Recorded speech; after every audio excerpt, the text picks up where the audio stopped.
Hello everyone, welcome back again on my YouTube channel CA Vikas Sharma, जहां पर मैं आपके लिए टैक्स एंड फाइनेंस से related informative and knowledgeable videos लेकर आता रहता हूं। दोस्तों, आप सभी जानते हैं हमारा नया फाइनेंशियल ईयर स्टार्ट हो चुका है 1 अप्रैल 2026 से, और अब बहुत ही जल्द हम अपनी इनकम टैक्स रिटर्न्स फाइलिंग भी स्टार्ट करेंगे, जो कि रहेंगी फाइनेंशियल ईयर 25-26 के लिए, और उसका असेसमेंट ईयर होगा 26-27। अब आप सब सोच रहे होंगे कि मैं ये फाइनेंशियल ईयर असेसमेंट ईयर क्यों बोल रहा हूं, जब हमारा ऑलरेडी नया इनकम टैक्स एक्ट आ चुका है जिसमें सिर्फ एक ही ईयर है, टैक्स ईयर। तो let me clarify you one thing. दोस्तों, ये जो हमारा इनकम टैक्स एक्ट नया वाला आया है, ये 1 अप्रैल 2026 से एप्लीकेबल हुआ है, और इसके लिए जो हमारा सबसे पहला टैक्स ईयर है वो है 26-27, जिसकी इनकम टैक्स रिटर्न्स हम फाइल करेंगे अगले फाइनेंशियल ईयर में, अगले टैक्स ईयर में जब हम पहुंचेंगे।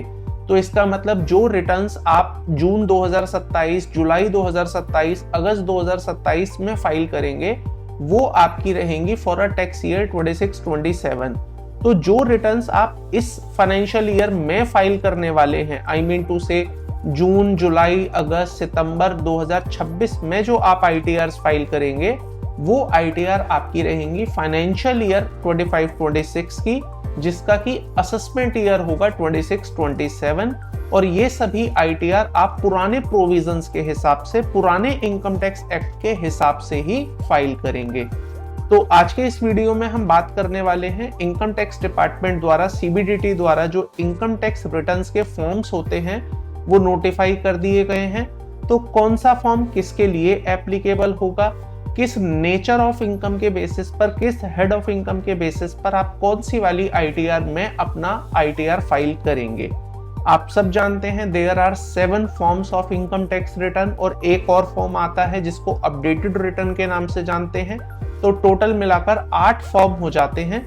अब 8 में से आपके लिए कौन सा फॉर्म एप्लीकेबल है, ये बहुत इंपॉर्टेंट है, क्योंकि इनकम टैक्स के प्रोविजंस के हिसाब से अगर आप अपनी आईटीआर को गलत फॉर्म में फाइल करते हैं तो वो एक प्रकार की इनवैलिड रिटर्न मानी जाती है। एग्जाम्पल के लिए, अगर आईटीआर 1 की एप्लीकेबिलिटी थी और आपने 1 में ना भरकर किसी और में भर दी, या किसी और फॉर्म की एप्लीकेबिलिटी थी उसमें ना भरकर आपने 1 में भर दी, तो ये आपके लिए एक इनवैलिड आईटीआर होगी।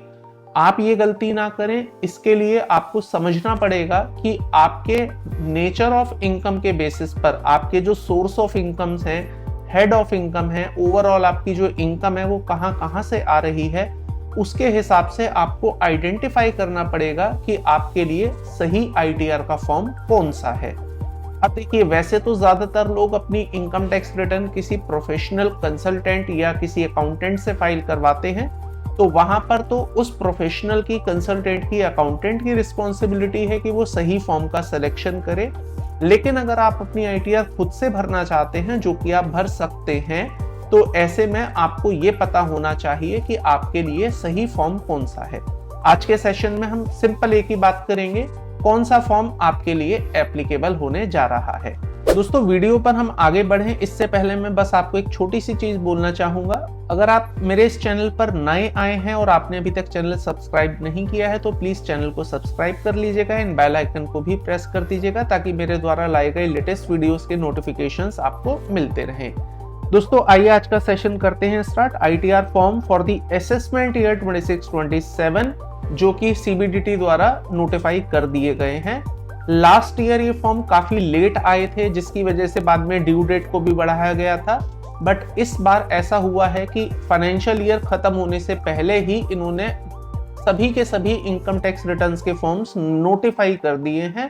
तो उम्मीद है अब इनकी यूटिलिटी भी बहुत जल्द इनकम टैक्स पोर्टल पर आ जाएगी, और उसके बाद अपनी इनकम टैक्स रिटर्न्स फाइलिंग आप स्टार्ट कर पाएंगे। तो बात करते हैं सबसे पहले आईटीआर 1 के बारे में। आईटीआर 1 किसके लिए एप्लीकेबल होगी? देखिए, फॉर्म के सिलेक्शन में ना कंडीशंस को ही समझना सबसे जरूरी है। अगर आपने इन कंडीशंस को क्रैक कर लिया तो आपका फॉर्म सिलेक्शन गलत नहीं होगा। आईटीआर 1 कौन भर सकता है? तो देखिए, सबसे पहले अगर आप एक इंडिविजुअल हैं, और इंडिविजुअल भी किस प्रकार के हैं, एक रेजिडेंट हैं। अब रेजिडेंट 2 प्रकार के होते हैं दोस्तों, एक होता है रेजिडेंट ऑर्डिनरली रेजिडेंट, और एक होता है रेजिडेंट नॉट ऑर्डिनरली रेजिडेंट। यहां पर बात की गई है कि अगर आप एक इंडिविजुअल हैं और आप रेजिडेंट हैं, लेकिन किस प्रकार के रेजिडेंट हैं? Other than not ordinarily resident. तो इसका मतलब यहाँ पर सिर्फ और सिर्फ बात हो रही है ROR की। तो अगर आप एक इंडिविजुअल हैं और आप रेजिडेंट ऑर्डिनरली रेजिडेंट हैं तो आप ITR 1 में जा सकते हैं।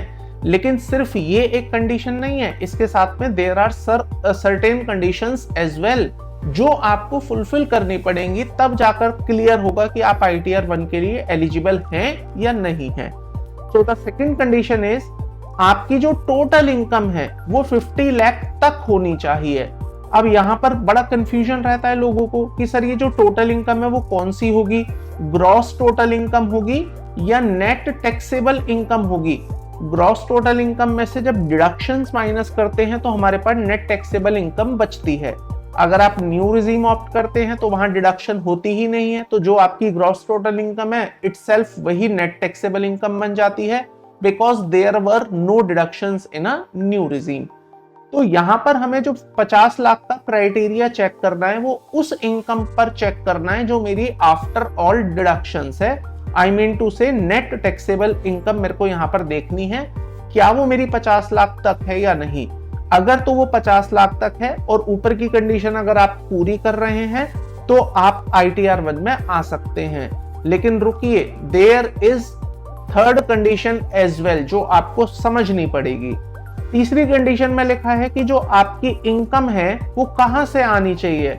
तो सर आपकी इनकम सैलरी से आ सकती है, आपकी income up to 2 house property आ सकती है। इसका मतलब आपके पास 2 मकान हैं जिन्हें आपने किराए पर दिया है या नहीं दिया है व्हाटएवर, तो उस केस में आपकी एलिजिबिलिटी बनती है।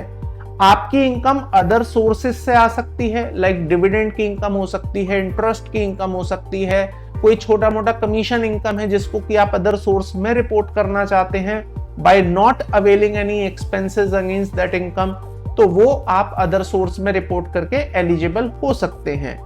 आपकी income long term capital gain से हो सकती है अंडर सेक्शन 112A। ये basically long term capital gain होता है on sale of equity shares या इक्विटी ओरिएंटेड म्यूचुअल फंड्स। तो इससे अगर आपकी इनकम आ रही है तो आप ITR 1 में आ सकते हैं। लेकिन रुकिएगा, ये जो इनकम है 112A की, ये सिर्फ 1.25 लाख रुपए तक हो सकती है।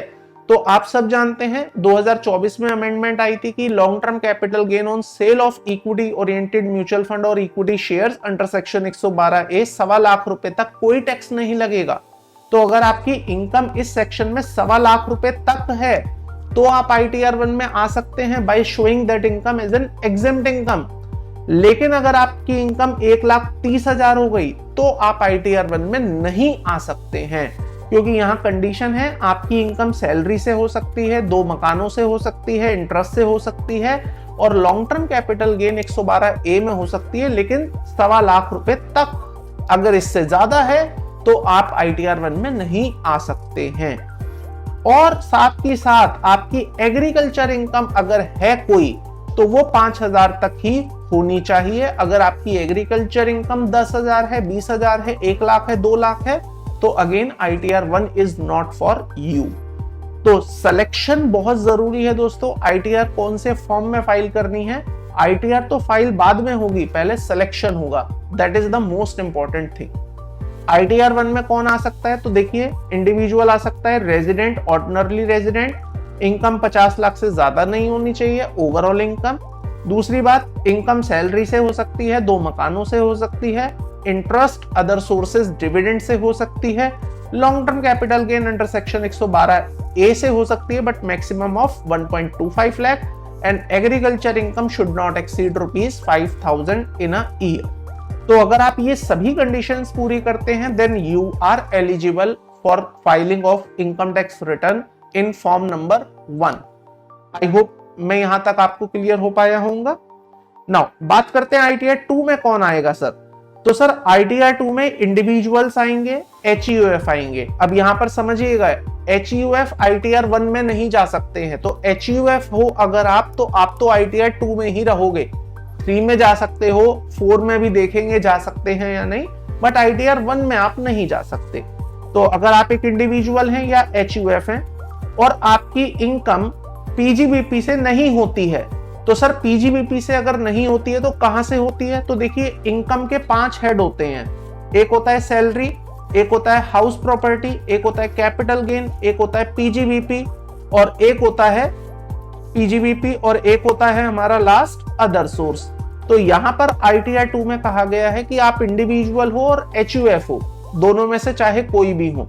अच्छा, इंडिविजुअल भी कौन से? ROR हो या RNOR हो या नॉन रेजिडेंट हो? तो सर कहीं लिखा नहीं है इन्होंने किस प्रकार का इंडिविजुअल है, इसका मतलब है तीनों ही प्रकार के इंडिविजुअल इसमें कवर होंगे। तो आपकी इनकम सैलरी से हो सकती है, हाउस प्रॉपर्टी से हो सकती है, 1 मकान, 2 मकान, 10 मकान, व्हाटएवर।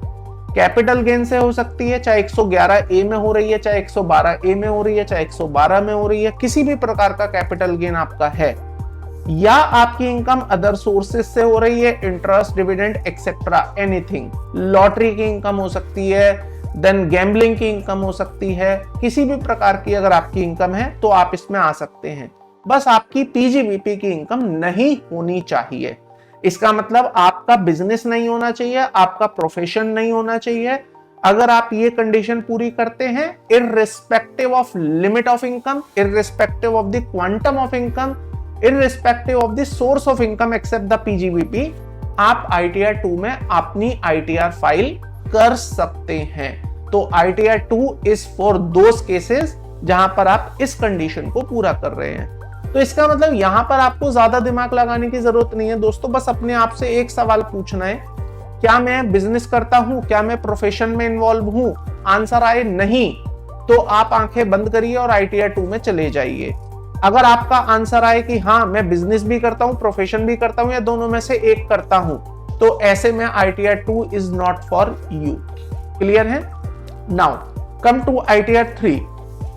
ITR 3 किसके लिए है? तो सर ये ना एक ऐसी कॉम्प्रिहेंसिव रिटर्न है जो सबके लिए एप्लीकेबल है। सबके लिए इसका मतलब जो पूरी सारी की सारी इनकम कमाता है, चाहे वो सैलरी की हो, हाउस प्रॉपर्टी की हो, कैपिटल गेन की हो, पीजीबीपी की हो या अदर सोर्स की हो, या मैं कहता हूं कोई भी इनकम ना हो लेकिन पीजीबीपी की इनकम हो, तो उस केस में उसके लिए ITR 3 है। लेकिन इसमें भी एक बात याद रखना, अगर कोई व्यक्ति पीजीबीपी की इनकम कमा रहा है, बिजनेस एंड प्रोफेशन की इनकम कमा रहा है, लेकिन वो प्रिजम्पटिव टैक्सेशन ऑप्ट कर रहा है, तो उसके लिए ITR 4 होगी।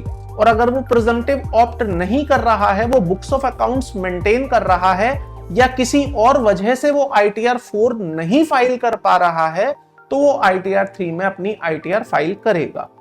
So ITR 3 is for individual as well as HUF, whether it is a resident, whether it is a non-resident. Resident में भी चाहे वो ROR है, चाहे वो RNOR है, किसी भी प्रकार का रेजिडेंट हो, किसी भी प्रकार का नॉन रेजिडेंट हो, अगर आपकी income profit and gain from business और प्रोफेशन से आती है तो आपके लिए ITR 3 का फॉर्म बनाया गया है।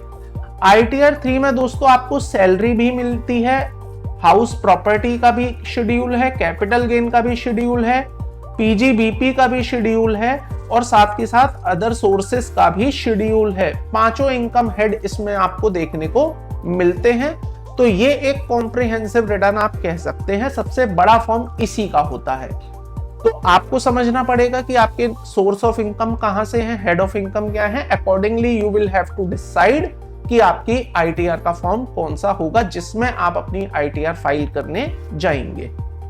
Now come to the ITR 4। ITR 4 किसके लिए है? तो सर ये एक इंडिविजुअल के लिए है, HUF के लिए है और फर्म्स के लिए है, लेकिन LLP के लिए नहीं है। इसका मतलब अगर आप एक पार्टनरशिप फर्म है तो आप ITR 4 भर सकते हैं if you are opting a presumptive taxation. अगर आप प्रिजम्पटिव ऑप्ट नहीं कर रहे हैं तो फिर आपके लिए ITR 5 ही रहेगी, जो हम अगले उस पर बात करेंगे। Being a resident having total income up to 50 lakh, आप रेजिडेंट होने चाहिए, आपकी इनकम 50 लाख तक होनी चाहिए ओवरऑल।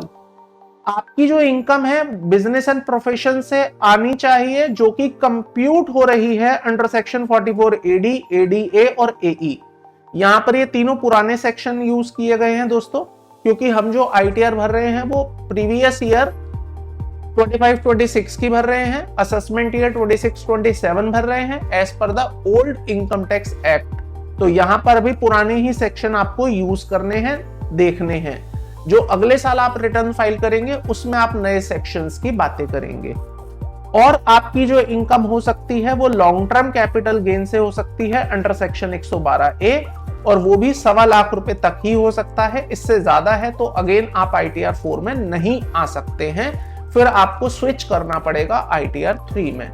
तो अगर आप ये कंडीशंस पूरी करते हैं तो आप ITR 4 में आ पाएंगे, अदरवाइज तो फिर आपके लिए ITR 3 होगी। अभी मैं आपको एक प्रैक्टिकल एग्जांपल लेकर बताऊंगा जहां ज्यादातर लोग फॉल करते हैं और वो फिर सोचते हैं मैं किस ITR में जाऊं, तो वो भी हम बात करेंगे एक प्रैक्टिकल एग्जांपल के साथ। Now come to ITR 5। ITR 5 किसके लिए है? तो सर ये ITR उन लोगों के लिए है जो अदर देन इंडिविजुअल है, अदर देन HUF है, अदर देन कंपनी है, और वो लोग जो ITR 7 भर रहे हैं। तो सर बचा कौन? बड़ा क्लियर है सर, LLP इसमें आएंगी और पार्टनरशिप फर्म्स इसमें आएंगी। तो फर्म कौन सी वाली? जो प्रिजम्पटिव टैक्सेशन ऑप्ट नहीं कर रही हैं, क्योंकि अगर जो फर्म प्रिजम्पटिव टैक्सेशन ऑप्ट कर रही है वो तो ITR 4 में चली जाएगी, और जो प्रिजम्पटिव टैक्सेशन ऑप्ट नहीं कर रही है वो ITR 5 में आएगी।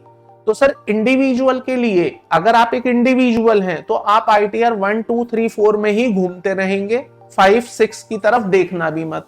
अगर आप एक पार्टनरशिप फर्म है तो 4 या 5 में से एक सेलेक्ट करनी है आपको, डिपेंडिंग ऑन द सिनेरियो। और अगर आप एक LLP हैं तो आंखें बंद करिए और ITR 5 में ही आइए, ना तो 1 है, ना 2 है, ना 3 है, ना 4 है। आई होप मैं क्लियर हो पाया हूंगा आपको। नाउ बात करते हैं ITR 6 की। ITR 6 is for company irrespective of the nature of company. मतलब आप एक प्राइवेट लिमिटेड हैं, आप एक पब्लिक लिमिटेड हैं, आप छोटी कंपनी हैं, आप बड़ी कंपनी हैं, इररिस्पेक्टिव ऑफ द फैक्ट आपको ITR 6 फाइल करनी है। सिर्फ वो कंपनियां जो सेक्शन 11 में एग्जेम्पशन क्लेम करती हैं वो ITR 6 फाइल नहीं करेंगी। तो जो सेक्शन 11 में, इनकम टैक्स एक्ट के सेक्शन 11 में एग्जेम्पशन क्लेम करती हैं, लाइक चैरिटेबल इंस्टीट्यूशंस, वो यहां पर ITR 6 फाइल नहीं करेंगी। बाकी सभी कंपनियां आंखें बंद करके ITR 6 में ही अपना इनकम टैक्स रिटर्न फाइल करेंगी। This is for company other than the company claiming exemption under section 11। Now come to the ITR 7। ITR 7 उन लोगों के लिए है दोस्तों जो कंपनीज हैं, इंक्लूडिंग कंपनीज हैं, and they are required to furnish their return under section 139 subsection 4A, 139 4B, 139 4C and 139 4D only। ये पॉलिटिकल पार्टीज हैं, चैरिटेबल इंस्टीट्यूशन है, कॉलेज यूनिवर्सिटीज हैं, उन सभी लोगों के लिए यहाँ पर ITR 7 का फॉर्म बनाया गया है। तो अगर आप इस कैटेगरी में फॉल करते हैं देन आपको अपनी ITR फाइल करनी है 7। अब एक ITR और है यहां पर दोस्तों जिसको हम ITR U के नाम से जानते हैं, अपडेटेड रिटर्न। अपडेटेड रिटर्न का मतलब है जब आप अपनी ITR या तो भर नहीं पाते हैं या भरने के बाद रिवाइज करना चाहते हैं, लेकिन उस रिवीजन की जो टाइम लिमिट है वो निकल चुकी है, तो उस केस में आपको सहारा लेना पड़ता है अपडेटेड रिटर्न का। और ये जो अपडेटेड रिटर्न है ये आप 4 साल तक भर सकते हैं। पहले 2 साल की लिमिट थी, अब गवर्नमेंट ने इसको बढ़ा के 4 साल भी कर दिया है। तो यहां पर अगर आप अपनी इनकम का अपडेशन चाहते हैं, बढ़ाना चाहते हैं, या अपने लॉसेस को रिड्यूस करना चाहते हैं, तो with in 48 month from the end of the relevant assessment year you can file your income tax return. और वहां पर फिर आपको 1, 2, 3, 4, 5, 6 नहीं सोचनी है, वहां सिर्फ एक ही रिटर्न है ITR U, अपडेटेड रिटर्न। और उसमें जब आप अंदर जाएंगे तो वहां पर आपको उसी वाली ITR से रिलेटेड शेड्यूल्स देखने को मिलेंगे जो ITR आपके ऊपर एप्लीकेबल होती है, लाइक 1, 2, 3, 4, 5 एंड 6। मैं उम्मीद करता हूं आपको यहां तक मेरी बात समझ आ गई होगी। नाउ अब एक प्रैक्टिकल एग्जांपल की बात करते हैं दोस्तों, जो जनरली ज्यादातर लोगों को एक केस में देखने को मिलता है। अब एक व्यक्ति है जो ये कहता है कि सर मैं ना क्या करता हूं, शेयर मार्केट में इन्वेस्ट करता हूं। इसका मतलब मैं अपनी जॉब तो करता ही हूं, मेरे को सैलरी की इनकम आती है, प्लस मैं शेयर मार्केट में भी इन्वेस्ट करता हूं। अच्छा, शेयर मार्केट में भी 3 प्रकार की इन्वेस्टमेंट है दोस्तों। एक है लॉन्ग टर्म, एक है शॉर्ट टर्म और एक है इंट्राडे। इंट्राडे में भी आप ऐसे समझिए, चलिए इंट्राडे को मैं अलग ही ले लेता हूं। तो सर लॉन्ग टर्म यहां पर 112 ए में कवर होगा, शॉर्ट टर्म 111 ए में कवर होगा। तो अगर कोई व्यक्ति शेयर मार्केट में इन्वेस्टमेंट करता है और उसको लॉन्ग टर्म भी है, शॉर्ट टर्म भी है, इंट्राडे भी है, तो ITR 1 में वो नहीं जा सकता, ITR 2 में जा सकता है, लेकिन बिकॉज उसके पास इंट्राडे भी है, इंट्राडे को क्लासिफाई किया जाता है दोस्तों एज बिजनेस। अब क्योंकि उसने इंट्राडे की ट्रेडिंग कर ली है तो वो ITR 2 में नहीं जा पाएगा, उसको फिर ITR 3 में आना ही पड़ेगा, सिर्फ इसलिए क्योंकि उसने इंट्राडे कर लिया। अगर मान लीजिए वो इंट्राडे ना करता और सिर्फ लॉन्ग टर्म शॉर्ट टर्म पर ही सीमित रहता, उसकी सैलरी की इनकम के साथ, डिविडेंड की इनकम के साथ, इंटरेस्ट की इनकम के साथ, तो वो ITR 2 में जा सकता था, लेकिन इंट्राडे की वजह से अब वो ITR 2 में नहीं जा पाएगा। और यही बात अगर फ्यूचर एंड ऑप्शंस की भी की जाए, उसने मान लीजिए फ्यूचर एंड ऑप्शंस में भी ट्रेड किया है, तो अगेन ना तो ITR 1 ना ITR 2 ना ITR 4, फिर उसको जाना पड़ेगा ITR 3 में। अब यहां पर एक कंफ्यूजन जनरली मेरे पास आता है, कई बार आता है, इसलिए मैंने सोचा आप लोगों के साथ डिस्कस कर लूं ताकि आपको अगर ऐसा कंफ्यूजन आ रहा हो तो क्लियर हो जाए। सर अगर मैं प्रिजम्पटिव टैक्सेशन लेता हूं तो क्या मुझे ITR 4 में जाना है? The answer is yes.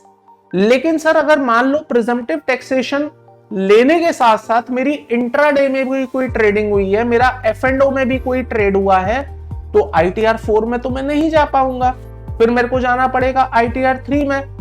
और सर अगर मैं ITR 3 में जाऊंगा तो क्या मुझे बुक्स बनानी है? मींस ITR 3 में क्या प्रिजम्पटिव टैक्सेशन ऑप्ट करने के लिए ऑप्शन मिलेगा या नहीं मिलेगा? सो द आंसर इज मिलेगा। ITR 3 जो है दोस्तों वो कॉम्प्रिहेंसिव रिटर्न है। ITR 3 में बुक्स ऑफ अकाउंट्स मेंटेन करना है तो उसका भी शेड्यूल है, बुक्स ऑफ अकाउंट्स मेंटेन नहीं करना है तो उसका भी स्केड्यूल है। इसका मतलब अगर आप प्रिजम्पटिव टैक्सेशन ले रहे हैं and because of any reason आप ITR 4 फाइल नहीं कर पा रहे हैं, बिकॉज आप एलिजिबिलिटी क्राइटेरिया मीट नहीं करते, तो ITR 3 में भी आपको प्रिजम्पटिव टैक्सेशन में अपने फिगर्स डालने का शेड्यूल मिल जाएगा। ITR 3 के PGBP में जब आप जाएंगे तो वहां दो अलग अलग मॉड्यूल हैं, बुक्स ऑफ अकाउंट्स वाला, other than books of accounts वाला और प्रिजम्पटिव वाला। तो यहां पर आपको कोई तकलीफ, कोई इशू नहीं आएगा at the time of filing of your income tax return. So these are the 7 returns mainly plus एक ITR U updated return जो मुझे आप लोगों के साथ डिस्कस करनी थी before starting the filing of return. मैं उम्मीद करता हूं आपको ये पूरा का पूरा टॉपिक क्लियर हो गया होगा। आज का ये वीडियो अगर आपको पसंद आया है तो प्लीज वीडियो को लाइक जरूर करिएगा, साथ में चैनल को सब्सक्राइब करना मत भूलिएगा। दोस्तों आज के इस वीडियो में इतना ही रखता हूं, मिलता हूं आपसे अपने नेक्स्ट प्रैक्टिकल एस्पेक्ट के साथ। Till then thank you.